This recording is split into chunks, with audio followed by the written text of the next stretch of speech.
పశ్చిమ గోదావరి జిల్లా మిలిటరీ మాధవరంలో కార్గిల్ విజయ్ దివాస్ కార్యక్రమం నిర్వహించారు. ఈ కార్యక్రమంలో ఎమ్మెల్యే బొలిశెట్టి శ్రీనివాస్ పాల్గొన్నారు.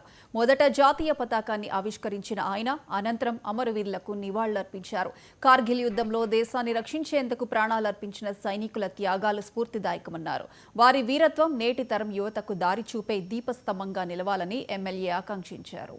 26 సంవత్సరాలు పూర్తయిన సందర్భంగా ఈ యుద్ధంలో 1999 యుద్ధం స్టార్ట్ అయితే 2000 సంవత్సరం జూలై నెలలో 26వ తారీఖు మనకి పూర్తిగా మనం ఏదైతే ఆక్రమించుకున్నటువంటి మన ప్రాంతాలని మనం తిరిగి తీసుకోవడానికి దాదాపుగా 520 మంది ప్రాణత్యాగం చేసి -5 డిగ్రీల్లో ప్రయాణం చేసి 15 గంటల పాటు 17,000 అడుగుల ఎత్తున్న కొండల్ని మరి మన యుద్ధ వీరులు మన సైనికులంతా కూడా అవి చేరుకొని మన ఇండియాకి ఒక ఘన విజయాన్ని ఇచ్చిన రోజు.